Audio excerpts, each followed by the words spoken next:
అమరావతి రాజధానిపై ఒక big update వచ్చింది. అమరావతి రాజధాని ఔటర్ రింగ్ రోడ్ 189 కిలోమీటర్ల ఔటర్ రింగ్ రోడ్ 140 మీటర్ల వెడల్పుతో రాబోతా ఉంది. కేంద్ర ప్రభుత్వం ఉన్నతాధికారులు దీన్ని 70 మీటర్లు తగ్గించాలని చూశారు. అయితే ముఖ్యమంత్రి చంద్రబాబు నాయుడు రాబోయే 30 సంవత్సరాల భవిష్యత్తును దృష్టిలో ఉంచుకొని 140 మీటర్ల వెడల్పుతో భూసేకరణ చేయబోతా ఉన్నారు. రాబోయే రోజుల్లో ఔటర్ రింగ్ రోడ్డు చుట్టూ రైల్వే లైన్ వేయడానికి కూడా అవసరమైన భూమి కూడా అందులో నుంచి తీసుకోవడానికి అవకాశం ఉంది. ప్రస్తుతానికి రైల్వే లైన్ పేరు చెప్పి భూసేకరణ అయితే చేయడం లేదు, కానీ 140 మీటర్ల వెడల్పుతో భూమిని సేకరణ చేయబోతా ఉన్నారు. 189 కిలోమీటర్ల ఈ ఔటర్ రింగ్ రోడ్డుకి దాదాపుగా 5,000 ఎకరాల భూమి అవసరం పడుతూ ఉంది. గతంలో 70 మీటర్ల వెడల్పుతో డిపిఆర్ సిద్ధం చేసినప్పుడు దాదాపుగా భూసేకరణకు 2,500 కోట్లు ఖర్చు అవుతుందని అంచనా వేశారు. అది ఇప్పుడు 70 మీటర్ల నుంచి 140 మీటర్లు పెరిగింది కాబట్టి భూసేకరణకే 5,000 కోట్ల రూపాయలు ఖర్చు అయ్యే అవకాశం ఉంది. అందులో సగం కేంద్ర ప్రభుత్వం అంటే ఒక 2,500 కోట్ల రూపాయలు కేంద్ర ప్రభుత్వం భరిస్తుంది.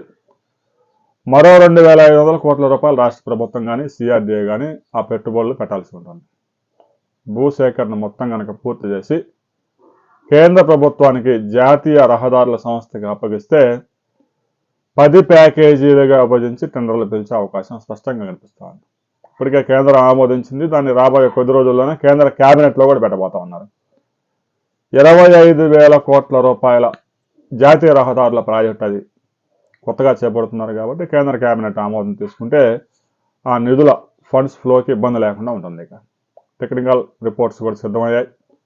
ఇక డిపిఆర్ కూడా ఒక 3 నెలల్లో సిద్ధం అవుతోంది.